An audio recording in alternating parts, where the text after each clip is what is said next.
A day off. The chlorine stung Deborah's nostrils before she even unlatched the gate. A bracing slap, it momentarily banished the precinct's staleness, that phantom metallic whisper clinging from the evidence room. Sunlight fractured into rainbows against the aquamarine water, glinting off oiled skin. The pool pulsed with summer's chaotic energy, a vibrant swirl of shrieks, cannonballs, and the insistent pulse of a portable speaker. She hadn't set foot here in years. Not since before they'd installed that high dive, at least. She'd intended to, perpetually promising herself a stolen afternoon, but duty always intervened. Incessantly. Today, however, she'd silenced her phone, ceded command to the acting chief, and pointed her car directly here. This was necessary. Deborah instinctively surveyed the scene, a cop's ingrained habit. Clusters of families occupied bright towels, teenagers gossiped in tight circles, and elderly gentlemen waged quiet wars over cards beneath a striped parasol. A young couple, heads bent close, shared a rapidly melting ice cream. A miniature of the city she'd pledged to defend, a living mosaic of lives briefly intersecting.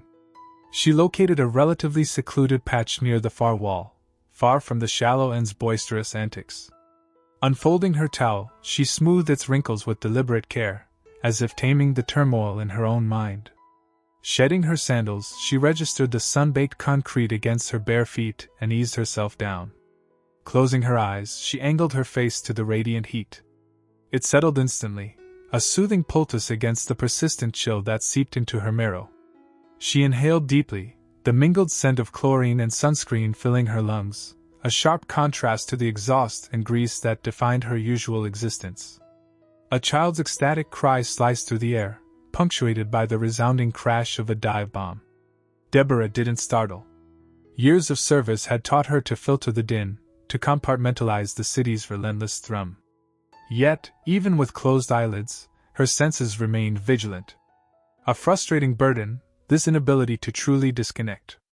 She reached for the well-worn paperback she'd been struggling to finish for weeks. Its cover promised a tranquil beach, a far cry from the hardscrabble reality she occupied. She attempted to focus on the text, but her thoughts repeatedly strayed. Back to the unresolved cases festering on her desk, the unsolved homicides that haunted her sleep, the accusing faces of victims demanding justice. Back to the internal complaint lodged that morning, a murky dispute between two patrol officers. Back to the never-ending budget battles and the constant struggle for essential resources. Leading the force wasn't merely about apprehending criminals and enforcing statutes. It encompassed managing personalities, navigating political quagmires, and shouldering the weight of an entire city's well-being. It meant making impossible choices and accepting the ensuing fallout. She exhaled heavily, replacing the book in her tote. Relaxation, it appeared, was an art she'd forgotten. She watched a group of children engaged in a raucous game of Marco Polo, their gleeful shouts echoing across the water. A faint pang of longing, perhaps envy, flickered within.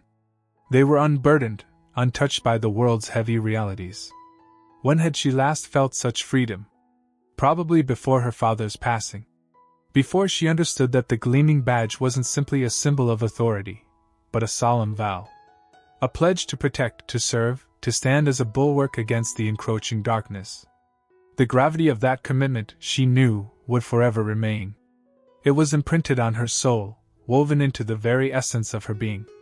And even here, during this fleeting respite, beneath the sun's warm embrace and the joyful pandemonium of the community pool, she felt its persistent, quiet pressure, a constant reminder that she was perpetually on call, eternally the chief, even when she yearned to simply be Deborah. If only for a moment. The entitled arrival. Frank Miller squinted, the harsh afternoon sun bouncing off the turquoise water, momentarily blinding him. He lowered his designer sunglasses further down his nose, peering over the rims like a disapproving schoolmaster. The scene before him assaulted his senses. A kaleidoscope of brightly colored towels, inflatable toys shaped like gaudy pink flamingos, and well, them. He muttered, low enough for only the humid air to absorb. Good Lord, Agnes, it looks like a refugee camp exploded. Agnes, if she was there, offered no reply. The pool was teeming. Children shrieked with delight, their laughter echoing off the concrete walls.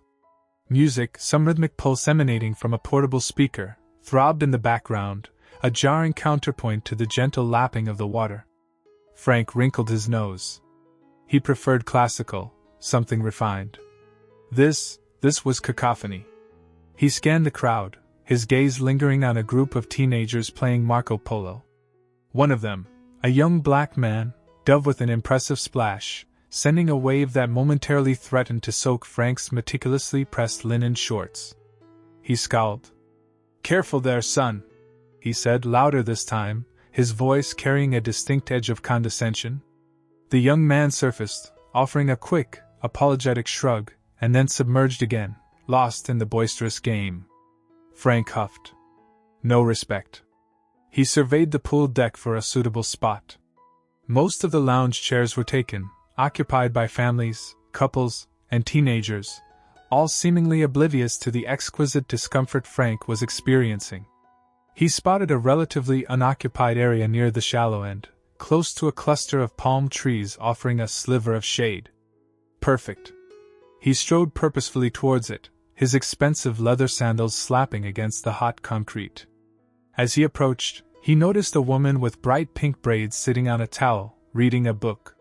She had a cooler next to her, and a small child was splashing contentedly in the shallow end. Frank stopped directly in front of her, blocking her sunlight. He cleared his throat loudly. The woman looked up, her expression unreadable. "Excuse me," Frank said, his tone implying the opposite. "Are you expecting anyone else?" The woman raised an eyebrow. "Maybe." "Why?" Frank gestured expansively around the area. "Well, I was hoping to set up here. Seems like a rather prime location. But I wouldn't want to intrude if you were, say, saving these spots for friends." He didn't wait for an answer. With a practiced flick of his wrist, he unfurled his oversized beach towel, a pristine white expanse with the subtle logo of a high-end golf resort. He draped it carefully over two adjacent lounge chairs, effectively staking his claim. Then, he placed his cooler, a gleaming stainless steel model, next to the chairs, like a territorial marker. He straightened up, adjusting his sunglasses, and looked down at the woman. There. Much better. He hadn't asked for her permission, but expected her to acquiesce to his inherent right to the space. The little girl in the pool began to cry, something caught in her eye. The woman, ignoring Frank completely, immediately turned her attention to the child, gently coaxing her out of the water and examining her eye. Frank's jaw tightened. He was being ignored. Asterisk again. Asterisk, he felt a familiar prickle of irritation, a simmering resentment that threatened to boil over. This was precisely what he hated about places like this. No sense of order, no respect for the natural hierarchy. He wasn't even acknowledged. He'd claim that space if he had to bulldoze through every single person there. He wasn't used to not getting his way. He muttered again, this time a little louder. "Honestly, some people." The woman was wiping the child's face now, murmuring soothing words. He glared at their backs. He was going to have a very unpleasant afternoon. Whispers and glances. The chlorine stung Deborah's nostrils as she lowered herself into the shallow end, the water lukewarm against her skin. She'd craved this, an hour of anonymity, the murmur of splashing kids, the sun baking the tension from her shoulders. But even here, behind oversized sunglasses and a floppy hat, serenity proved elusive. A man, built like a disgruntled refrigerator and radiating impatience, was circling the perimeter of the pool, his gaze sweeping over the occupied lounge chairs. Frank, she'd overheard someone call him. He huffed, stopping near a group of women chatting in Spanish, their children happily shrieking as they cannonballed into the deep end. "Honestly," Frank muttered, loud enough for Deborah to hear over the din, "this place is getting like, well, you know." He didn't finish the sentence, but the implication hung heavy in the humid air. Deborah frowned, pushing herself further into the water, hoping to distance herself from the brewing negativity. He moved on, his hunt for a prime spot continuing. He paused near a family picnicking on the grass, their laughter punctuated by the rhythmic thwack of a badminton game. "Bet they didn't even pay for a cabana," he grumbled, this time directing his comment to a young couple applying sunscreen nearby. They exchanged an awkward glance, their smiles faltering. Deborah felt a knot tightening in her stomach. It wasn't one grand act of overt hostility, but 1,000 tiny pinpricks, each designed to make others feel unwelcome, out of place. The casual racism was insidious, a low hum of discomfort that vibrated through the air. She saw it in the forced smiles of the women by the pool, the father's tightened grip on his daughter's hand, the almost imperceptible flinch of the young couple. Frank finally seemed to spot an opening, a single vacant lounge chair near the diving board. But as he approached, a teenage boy, dark-skinned and lanky, was already unfolding it. Frank stopped dead, his face reddening. "Excuse me," he said, his voice dripping with false politeness. "I was just about to take that." The boy looked up, startled. "Oh, sorry. I didn't see you." "Clearly," Frank retorted. He gestured expansively towards the rest of the pool area. It's getting so crowded. Hard to relax with everything." The boy, clearly uncomfortable, simply shrugged and walked away, leaving the chair to Frank. Deborah watched as Frank settled in, his victory somehow sour. He stretched out, adjusting his sunglasses and letting out a sigh that sounded more like a self-satisfied grunt. He wasn't done, though. Deborah saw him flag down a teenage lifeguard, a girl with bright pink hair and a bored expression. Frank launched into a complaint, gesturing vaguely towards the pool. "It's just a lot of people today, huh? You guys need to keep an eye on things. Make sure everyone's following the rules." He leaned closer, lowering his voice conspiratorially. "You know what I mean." The lifeguard, clearly understanding, mumbled something unintelligible and hurried away, avoiding eye contact. Deborah pushed herself out of the water, the damp swimsuit clinging uncomfortably to her skin. The sun suddenly felt too hot, the sounds of laughter too jarring. Her hour of tranquility had evaporated, replaced by a simmering anger. This wasn't just about a crowded pool. It was about something deeper, uglier, and she was starting to feel like she couldn't ignore it. The weight of her badge, usually a source of pride, now felt heavy against her chest. She had a decision to make. The confrontation. The sun hammered the pool deck, scorching the soles of Frank's cheap flip-flops. He squinted against the glare, his polarized lenses cutting the shimmering heat waves as he approached the solitary figure by the deep end. She was absorbed in a book, a well-worn paperback with a time-worn spine. Her sable hair was bound in a meticulous plait, and her swimsuit possessed a simple elegance that stood in stark contrast to the flashy attire of the other poolside women. He made a sound like clearing his throat, a deliberate disruption. "Excuse me," he began, forcing a cordiality he didn't feel. "Enjoying that book? I'm always on the hunt for a good summer read." Deborah Johnson glanced up, saving her place with a slender forefinger. Her eyes, the shade of dark, aged wood, offered no immediate invitation. "It's a collection of essays," she replied, her tone even and controlled. "Hardly beach fare." "Right." Frank shifted his weight, momentarily thrown off balance by her curtness. "Well, I just haven't seen you around the complex before." He let the observation hang between them, a veiled challenge. Deborah's gaze intensified. "Does my presence bother you?" "Not at all, no," he stammered, a flush creeping up his neck. "It's just, we maintain tight residency standards here. Keeps things select." He offered a nervous chuckle, the sound swallowed by the heavy air. Deborah lowered the book entirely. "Select?" she echoed, a dangerous undercurrent in her tone. A gust of wind whispered through the fronds overhead, briefly eclipsing the joyful shrieks from the kiddie pool. The atmosphere thickened with unspoken hostility. "Just people who aren't supposed to be here," Frank mumbled, avoiding eye contact. He worried the strap of his canvas bag. "This is a private community. We pay a premium for that privilege. And you assume I don't?" she inquired, her voice unwavering. Frank's face contorted slightly. "Have you? I haven't seen you at any HOA meetings. Subscribing to the landscaping fund. The usual resident stuff, you know?" Deborah rose, her movements economical and graceful. She was taller than he'd anticipated, her bearing radiating authority. The shifting shadows painted stripes across her face, accentuating the determined set of her jaw. "Perhaps you simply haven't noticed me," she suggested, her voice hardening. "Perhaps you're not observant." "Oh, I'm observant," Frank countered, his voice gaining volume. "I notice who's using our pool, who's potentially driving up association fees, who's impacting the overall ambience." He detected a flicker in her eyes, not fear, but a deep, banked fury. "And what precisely defines the ambience of this neighborhood, Mr. Miller?" he supplied, inflating his chest. "Frank Miller.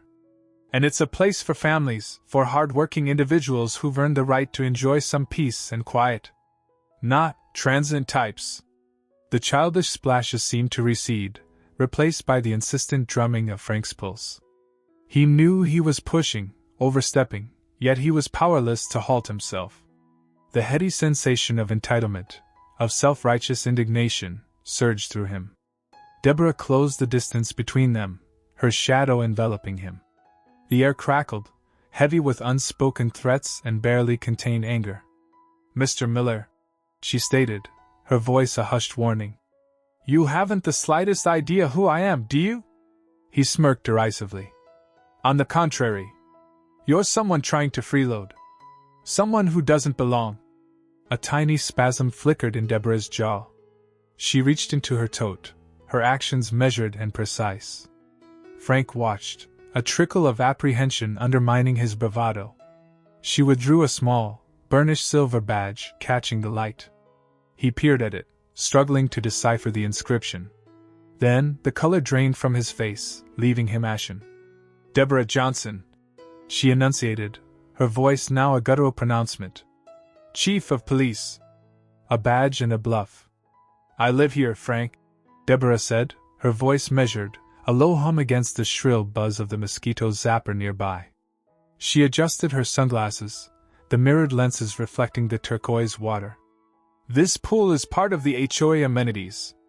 I pay my dues just like everyone else." Frank's face, already flushed from the heat, deepened to a concerning shade of crimson. A vein throbbed visibly in his temple. "Don't give me that crap. I've lived here 15 years. I know everyone who belongs. And I've never seen you before. Perhaps you haven't been paying close enough attention," Deborah replied smoothly. She shifted her weight, the damp concrete cool beneath her bare feet. The chlorine scent, usually pleasant, now felt laced with something acrid. She could feel the eyes of the other pool-goers, a mixture of curiosity and apprehension clouding their faces. She needed to end this, quickly. With a deliberate slowness, she reached into her beach bag. The cheap nylon scraped against her skin as she rummaged, creating a small distraction. She pulled out her wallet, a worn leather bifold, and flipped it open just enough for a glimpse of the gold badge nestled inside.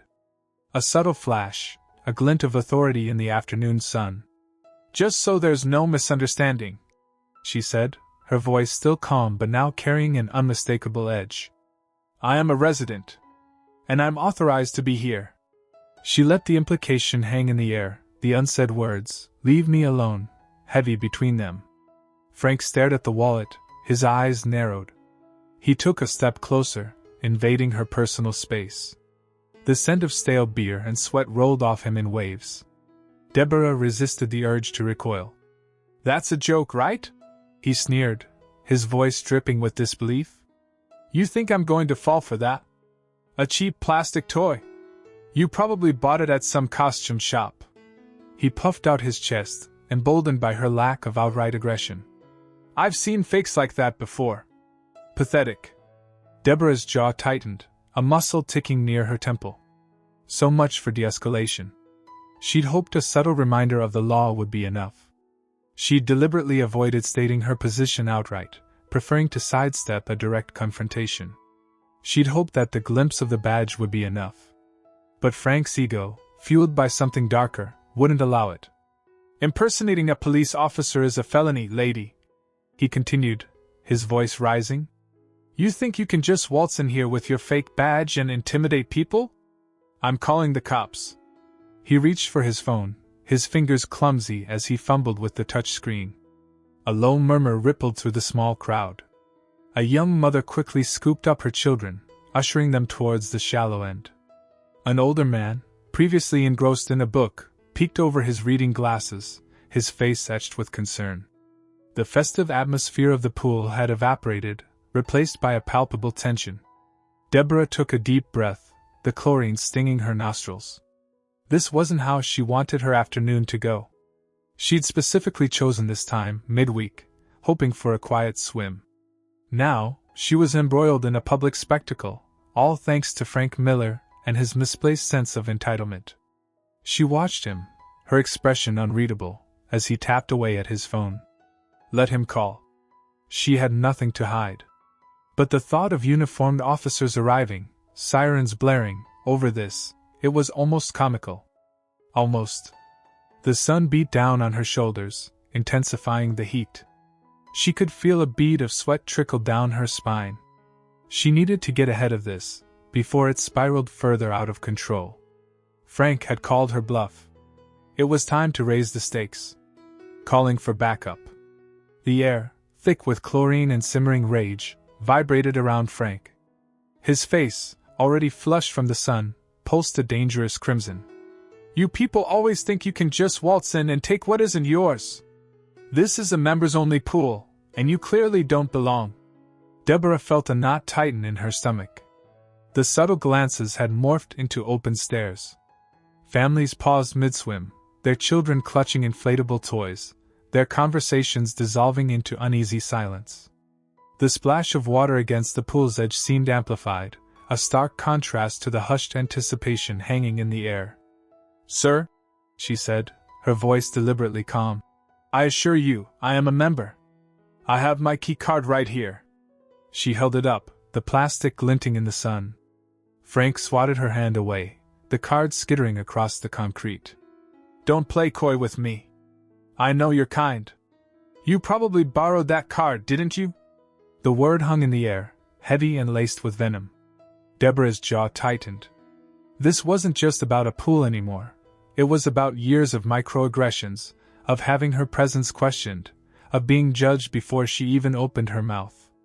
She dealt with men like Frank her entire life, and frankly, she was tired. A murmur rippled through the growing crowd. A few hesitant coughs, a shuffled foot. Someone whispered, "Maybe he's right." Deborah ignored them, focusing on Frank.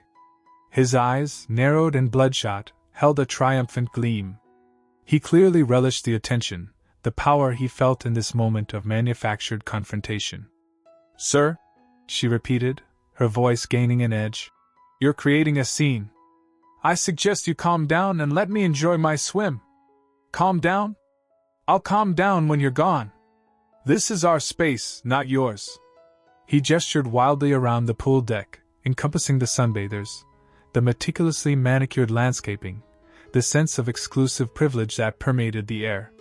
This had gone too far. Deborah knew that engaging further would only escalate the situation. Reason wouldn't work. Evidence wouldn't work. She needed to shut this down, and she needed to do it now, before things got completely out of hand. Under the guise of reaching for her towel, Deborah subtly unclipped the small police radio from her waistband. Keeping it concealed beneath the folds of the fabric, she pressed the transmit button. Her voice, practiced and steady, barely a whisper, cut through the static. Unit 1 to dispatch. Code 4 situation at the Willow Creek Community Pool. Possible disturbance. Requesting backup, preferably units with de-escalation training. The silence stretched, punctuated only by Frank's continued rant. She could feel the weight of the radio in her hand, a tangible reminder of the power she held, the responsibility she carried. Subject is a white male, approximately 6 feet tall, 200 pounds, wearing a blue and white striped bathing suit. He's currently harassing a black female, claiming she doesn't belong. He's verbally aggressive and inciting others. Situation is rapidly deteriorating. She paused, her gaze unwavering as she watched Frank's chest puff out even further. Requesting a professional and measured response. Avoid any unnecessary escalation. I repeat, avoid any unnecessary escalation. She released the transmit button, her fingers still tingling from the contact. The radio crackled softly in response, then fell silent. She reclipped it to her waistband, the action smooth and practiced. Turning back to Frank, she straightened her shoulders and met his gaze head-on. I've called for assistance, she said, her voice calm and clear, cutting through his tirade. They'll be here shortly to sort this out. A flicker of uncertainty crossed Frank's face, quickly masked by a sneer. Assistance? Who are you going to call? Your lawyer? You think you can intimidate me? But his voice lacked its earlier conviction. He looked around at the increasingly hostile faces in the crowd. The smugness had begun to melt. Deborah simply smiled, a tight, controlled smile that promised consequences. Just wait, she said softly. They'll be here soon. She watched his bravado waver as the distant wail of sirens began to creep through the air, growing steadily louder. The reckoning. The air crackled. Not with chlorine, but with something thicker, heavier. The shouts died in throats, the splashes ceased, leaving an unnatural stillness hanging over the community pool. Two black SUVs, mirror images of each other, had pulled up to the curb outside the gates. From each emerged two uniformed officers, crisp and unsmiling, their presence radiating a potent authority that sucked the oxygen from the boisterous afternoon. Frank sputtered, mid-rant about property values. The words caught in his throat, turning into a wet, gurgling sound. His face, already flushed with sun and indignation, began to acquire a mottled purple hue. Deborah, standing tall and centered, watched him with an expression that could have been carved from granite. The children who had moments ago been clinging to her legs now huddled behind her, their wide eyes reflecting the flashing lights from the SUVs. One of the officers, a young woman with a tightly braided ponytail, approached Deborah. Chief Johnson? We responded to the call. The word chief detonated in the sudden quiet. Heads swiveled, eyes widened, and a collective gasp swept through the onlookers. Frank's jaw worked silently, like a fish pulled from water. Deborah nodded curtly to the officer. Her gaze didn't waver from Frank. Thank you, Officer Reyes. Apprehend Mr. Miller here.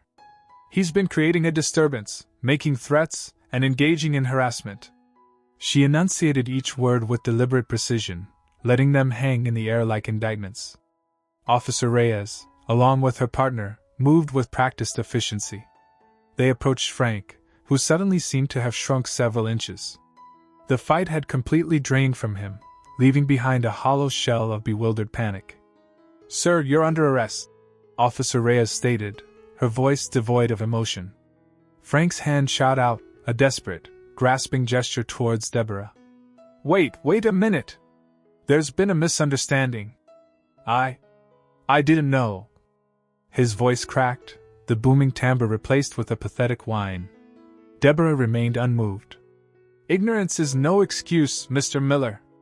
Especially when it's willful. But I apologize. I'm so sorry. I didn't mean to. I just wanted to protect the community. He stammered, the words tumbling over each other in his haste. He glanced around at the faces staring back at him, searching for a flicker of sympathy, a sign of support. He found none. Protect the community? Deborah echoed, her voice laced with incredulity. By harassing a resident and her children simply because of the color of their skin. Is that your definition of protection, Mr. Miller? The officers placed handcuffs on Frank, the metallic click echoing in the silence. The indignity of it seemed to finally break through his denial. His eyes darted around, landing on his wife, Brenda, who stood frozen, her hand clamped over her mouth, her eyes wide with horror. Brenda! Tell them I didn't mean anything by it, he pleaded, his voice rising in desperation. Brenda remained silent, her face a mask of shame and disbelief. As the officers led Frank towards one of the SUVs, he twisted around, his gaze fixed on Deborah.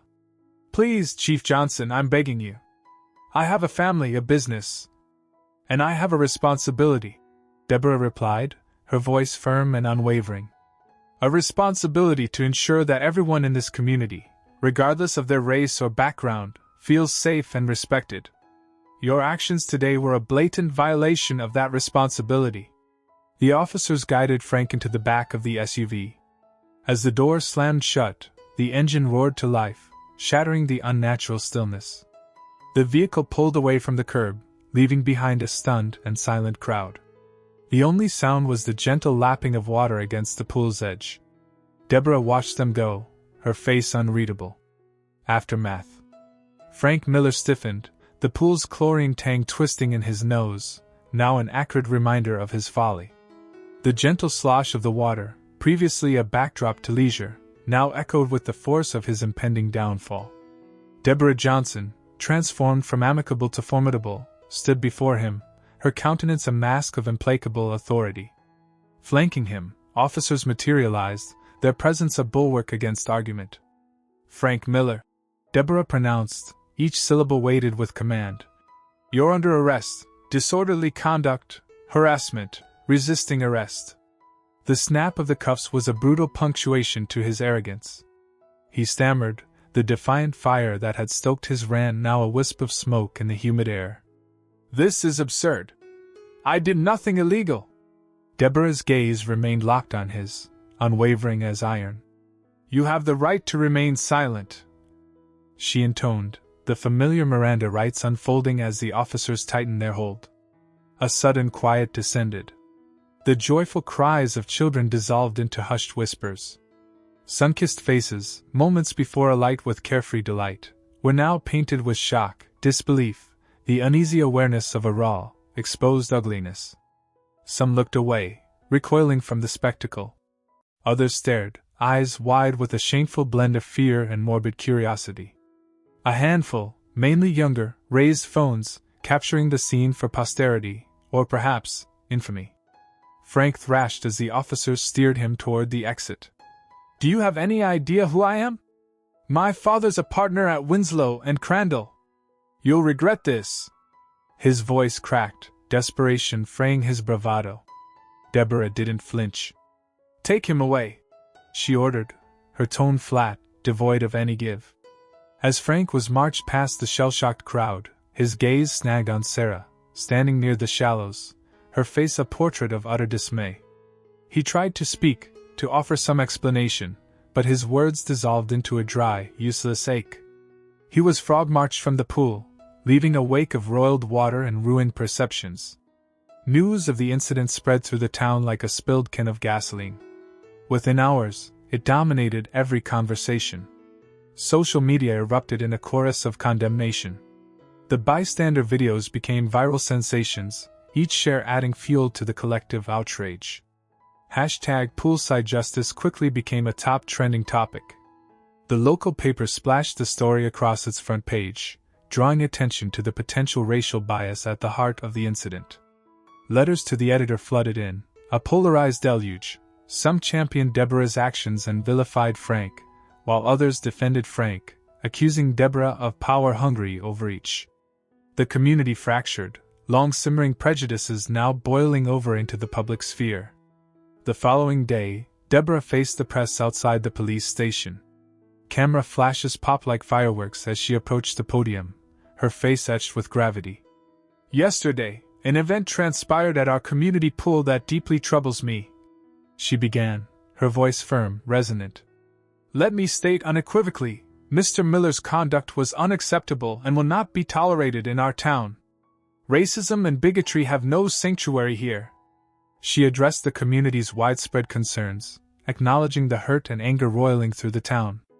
"I recognize that this incident has brought to the surface ingrained issues of inequality and unfairness. I assure you that I am committed to tackling these issues directly. We will institute sensitivity training for all town employees, and we will collaborate with community leaders to cultivate a more inclusive and just atmosphere for everyone." Deborah paused, her gaze sweeping the assembled throng. "This extends beyond a single incident," she pressed on. "It's about building a community where every individual feels safe, respected, and valued, irrespective of race, religion, or origin. The path ahead is long, but I am certain that, working together, we can forge a brighter future for our town." As she turned from the podium, Questions cascaded down upon her, a discordant clamor vying for her response. But Deborah remained silent, her statement delivered with purpose. The reckoning had begun. The arduous work of healing and reconciliation was just commencing. A pool of healing. Deborah hesitated at the pool entrance, the chlorine scent sharper than she remembered. A week had passed, a week of news reports, town hall meetings, and the gnawing anxiety that had settled in her stomach. The memory of the man's words, his venomous gaze still lingered, a cold knot she couldn't quite untangle. She smoothed down her swimsuit, took a deep breath, and walked through the gate. The initial wave of apprehension receded as she scanned the area. It wasn't the hostile silence she'd anticipated. Instead, several heads turned, and smiles bloomed on faces she recognized. Mrs. Henderson, who always wore a floral swim cap and did her laps with unwavering determination, waved her over. "Deborah, dear! We were hoping you'd come." Deborah approached, a hesitant smile touching her lips. I needed to get back to normal." "Normal is exactly what you're doing," Mr. Peterson chimed in, adjusting his goggles. "We're all so proud of how you handled everything. And frankly disgusted by that individual." A chorus of murmurs echoed his sentiment. Deborah felt a warmth spread through her, thawing the cold knot inside. "Thank you," she said, her voice thick with emotion. "It means a lot. We've been saying all week, this is your pool, Deborah," Mrs. Henderson said firmly. "You've done so much for this town. Don't let anyone make you feel otherwise." The support was palpable, a comforting blanket against the chill of the past week. A group of teenagers, usually engrossed in their own world of splashing and laughter, paused their game and offered shy smiles. Even the lifeguards seemed to stand a little straighter, their gazes holding a newfound respect. Deborah made her way to the shallow end, wading into the cool water. The initial shock of the temperature was quickly replaced by a soothing calm. She floated on her back, gazing up at the cloudless sky. The sun warmed her face, and the gentle lapping of the water against the pool's edge created a rhythmic lullaby. She closed her eyes, letting the tension drain from her body. The pool wasn't just a place to swim, it was a symbol of their community. It was a place where families gathered, where children learned to swim, where seniors socialized, and where everyone, regardless of their background, could find respite from the summer heat. The incident had threatened to taint that symbol, to divide them along lines of prejudice and hate. But the outpouring of support, the collective outrage, had shown that the community wouldn't allow it. They were choosing unity over division, acceptance over bigotry. Later, as she swam laps, the rhythmic motion of her arms and legs became a meditation. She focused on the feel of the water, the stretch of her muscles, the steady rhythm of her breathing. With each stroke, she felt stronger, more resilient. The man's words still echoed in her mind, but they were fainter now, drowned out by the chorus of support and the quiet determination that burned within her. Exiting the water, she caught the eye of a young boy, maybe 8 years old, nervously clutching his swimming noodle. He pointed to her police badge clipped to her towel. "Are you going to arrest the bad guy?" he asked, his voice barely a whisper. Deborah knelt, bringing herself to his level. "The bad guy has been dealt with," she said, her voice firm but gentle. "But more importantly, we all need to work together to make sure something like that never happens again. This pool, this town, belongs to everyone." She smiled. "Now go have some fun." As she walked towards the changing rooms, Deborah knew the healing process was far from over. But she also knew that she wasn't alone. The community, her community, was standing with her. And together they would build a future where everyone felt safe, welcome, and valued. The pool, once a source of pain, was now a pool of healing.